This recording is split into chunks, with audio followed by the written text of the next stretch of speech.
You yourself willing to waive the right to a public hearing? Yes, sir.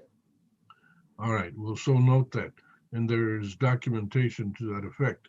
In fact, the state has the right to demand a public hearing, and you will be seeing some forms that indicate that the state, too, is willing to give up the right to a public hearing on this matter. Now, there's other important rights, including the right to a jury trial. By entering this plea, you're giving up the right to a jury trial. Do you understand that? Yes, sir. You also have the right to confront any witnesses who would want to testify for or against you. You and your attorney can cross-examine, question, challenge any witness, but you're giving up that right by entering this plea. Do you understand? Yes, sir. There's also a right of appeal. The right of appeal essentially is the right to have, or for you to demand, following the correct forms and timelines, you have the right to ask a higher court, demand that a higher court review the official record and the evidence in this case. That official record being taken by Ms. Kayleen Rivera, our certified court reporter. Do you understand you're giving up that right, the right Yes, sir. of appeal? Okay. Now, we're going to show you some forms and discuss them as we proceed.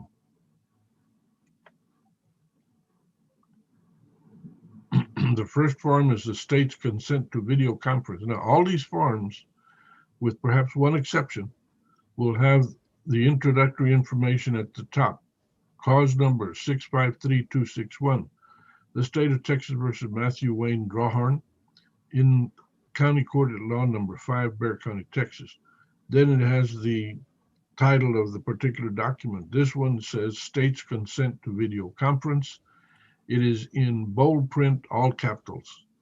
This one is signed by the Assistant District Attorney, Mr.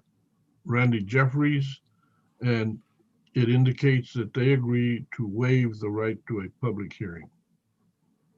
The next form is a form concerning discovery. Again, it has the introductory information at the top. The title of this document is Discovery Acknowledgement. There is a law referred to as Article 39.14 of the Code of Criminal Procedure. This law requires the state to uh, disclose or allow access to all documents, items, information, evidence that is required by law for the defendant so that the defendant and attorneys can make an informed decision. Do you see that document? Yes, sir. It is signed by the prosecutor and by your attorney and myself as a judge, indicating that we know that the state has complied with that law. This third document, again with the information at the top, this one is titled Defendant's Consent to Video Conference. This is a repetition, but in writing, of the discussion we had earlier about waiving the right to a public hearing. It is signed by you, by your attorney. Yes, sir. Alrighty. Now we have again introductory information, repeated, same thing. This document is titled Defendant's Waiver of Constitutional Rights and Court's Admonitions. It starts off with three individual sentences, including the one saying you don't need me to read the public or the papers that accuse you of the offense of evading arrest or detention. That is stated in the second sentence, that you know what the charge is. The third sentence says you hereby enter a plea of nolo contendere to the charge of evading arrest. Is that true? Are you entering a plea of nolo contendere? Yes, sir.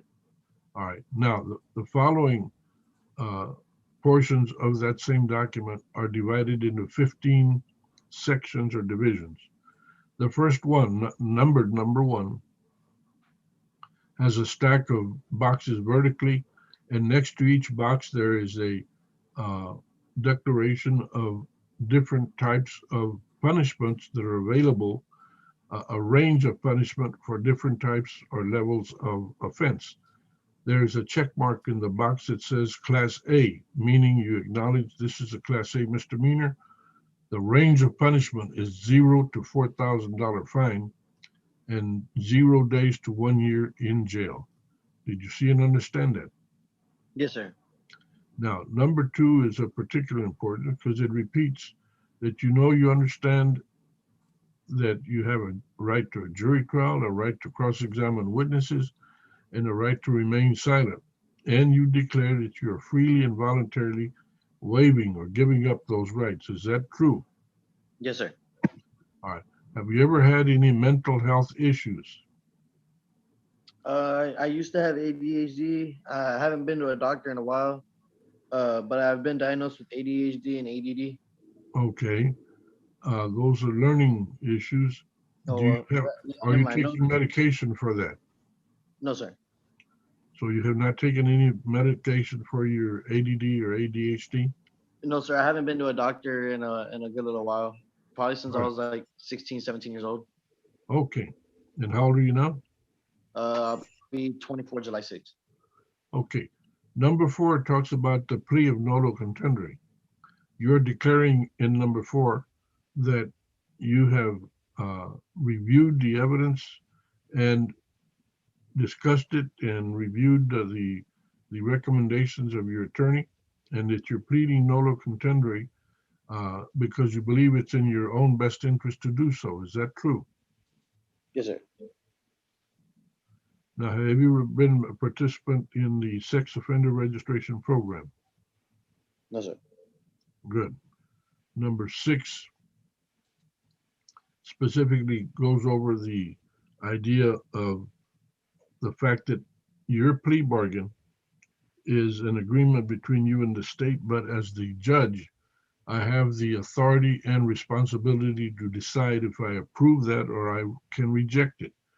Or also, I can give you a punishment that is greater than you agreed to, although it might be within the range of punishment.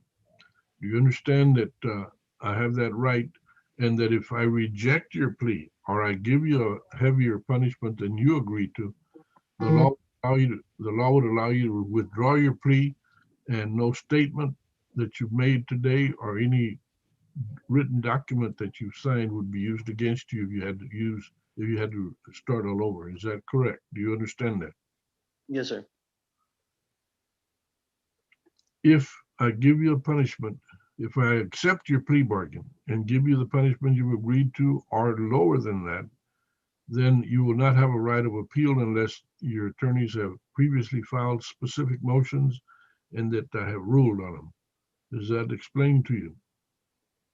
Yes, sir. Where were you born, sir?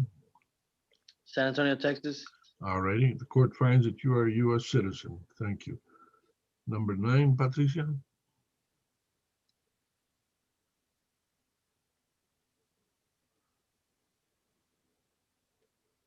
All right. This particular number 9 applies more to family violence issues, so it doesn't apply to you. Number 10 does not apply to you either because it talks about sex offender issues. What type of probation, if any, is Mr. Drawharn getting? Deferred adjudication, sir. Okay. Did you review number 11, which applies to you since you went into you're going into deferred adjudication? Yes, sir. You understand that if you screw up and you do not complete 100% of the conditions of supervision, the state can ask me to bring you in after official notice, and you can be adjudicated guilty. At this time, in compliance with your agreement, you will not be found guilty. Instead, it'll be deferred. You understand all that? Yes, sir. There's rights in number 12 that talk about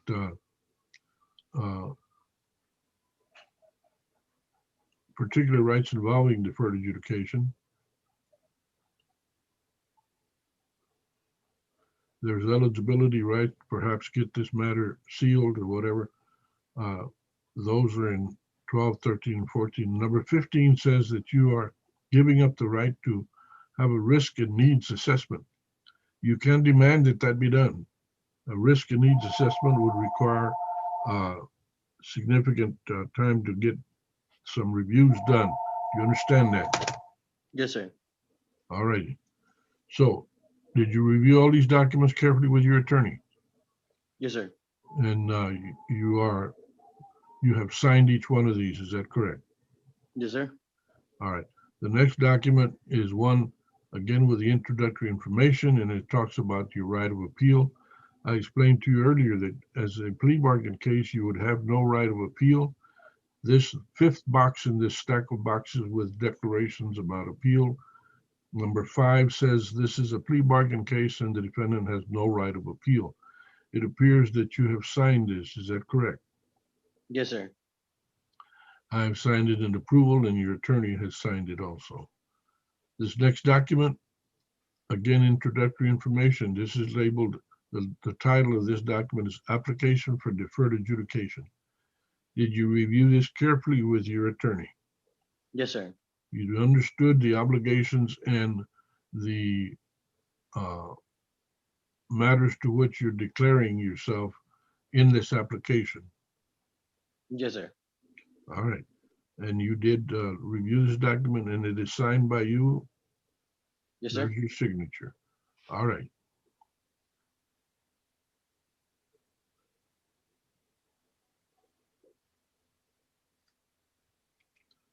There's a certification by your attorney. He has signed that. Now, this personal data sheet, I do not have that information before me. At least it's not complete. Are you employed at this time? Yes, sir. I just went yesterday and I got hired on for San Antonio staffing. Okay. Who is that? You said San Antonio Staffing. Yes, sir. Is that a temporary organization or what? It's full time, but it's like temp to hire. Okay. And what is your income, sir? Total income from all sources.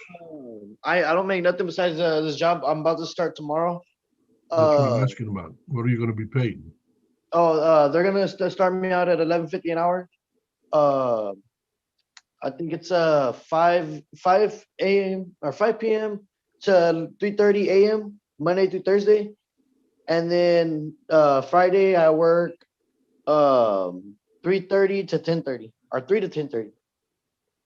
Alrighty. I'll need you to fill the rest of that information out as soon as you have a chance. You're going to be required to go to the courthouse and put a thumbprint on your documents within 7 days of today. Is that understood? Yes, sir. All right.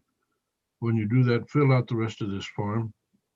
The 3 referral people, name, address, relationship, phone number, etc. Now, let's see here. On marital status, are you married or No, divorced? sir, I live with my girlfriend. You living with a girlfriend? Yes, sir. All right. Do you all have any children? She had my first son was born premature. She's currently pregnant with my second son. All right. So right now today, you don't have a dependent, but you've actually got one in the oven, huh? Yeah. All righty. Have you ever served in the military? No, sir. And do you have a vehicle? Yes, sir. Well, yes and no. I have my truck, but I gotta put another motor in it. Sure, you're not driving that right now. No, sir. Okay. All right. Now we'll cover the final document. It's called the plea agreement. Some of that will be repetitive, and we'll see what we do here.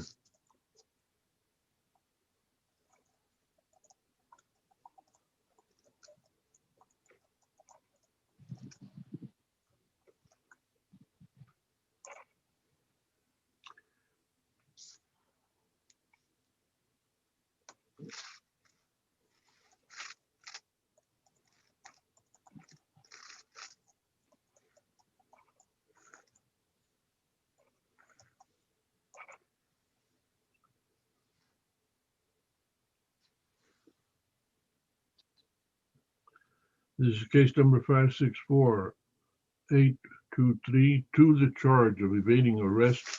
How do you plead, sir?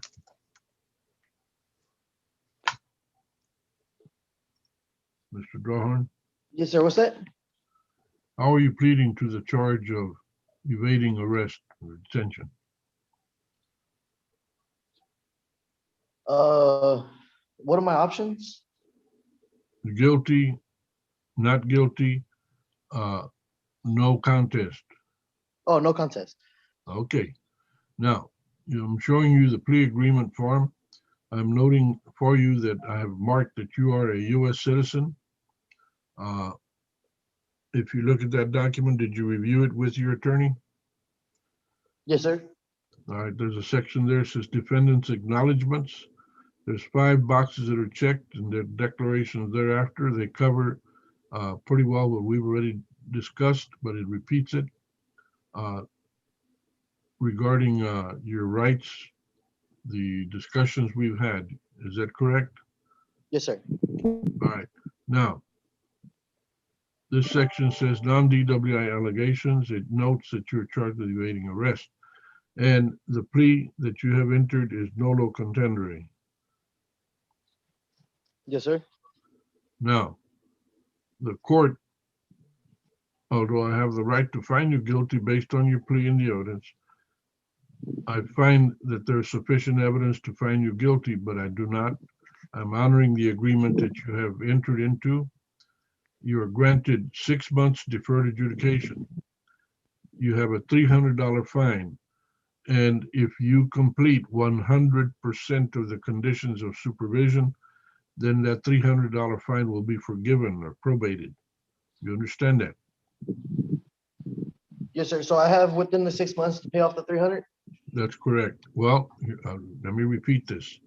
You are fined $300. If you comply with 100% of the conditions of supervision, you do everything right, you won't have to pay the $300. It is Oh, probated. okay. Then you have 40 hours of community service that you'll have to complete. All right. And I don't see any other conditions in here, Patty.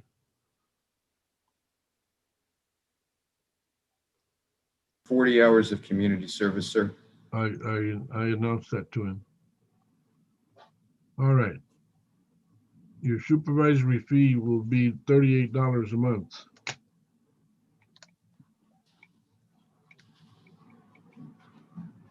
Let me repeat for you that you are within 7 days. I want you to go to the offices of County Court of Law number 5. That's on the 4th floor of the Justice Center, and inform the people there that you're supposed to put a thumbprint on the judgments and the materials that are there that require your thumbprint.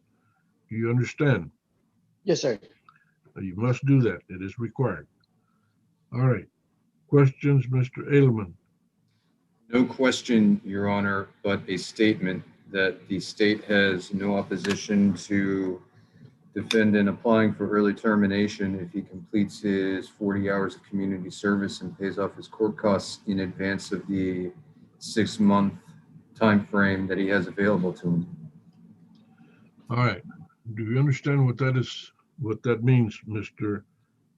Drawhorn? Yes, sir. So basically, within the 6 months of probationary period, I have the 6 months to pay the court cost and to do my 40 hours community service. But if you, Essentially, that's I can explain it to him afterwards, Your Honor. I've got it and I'm writing it down for him right now. real good. I'll need you to understand that carefully, because by law, you could turn around and get this closed down tomorrow, legally speaking. But Mr. Lambert will go into detail with you. Do you have any questions, Mr. Lambert? Just one, Your Honor. On his community service, did you say anything in regards to him being able to pay it, or does he have to do it in person? Just due to the code. If you're requesting, then I authorize donation in lieu CSR hours, community service restitution hours, at a rate of $10 an hour.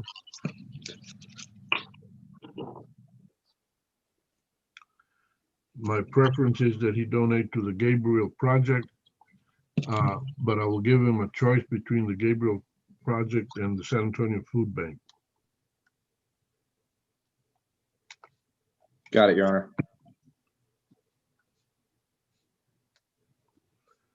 Anything else, Mr. Lambert? There is one issue. There was filed with this a motion for return of property. The property in question, we've been trying to get it back from the whenever Mr. Drawhorn was arrested. They took some personal items, just clothing and a cell phone that we're trying to get back. And we filed a motion for return of property, and it states where it's at, what it's from, and what we're trying to get back out of there.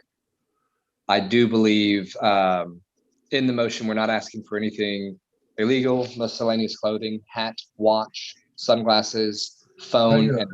I believe I have seen that, and if I'm not mistaken, I did sign it, I did approve it in order that the property be released to him. They were all items, no weapon. I had went to the property room and they told me I had to call up there and make an appointment.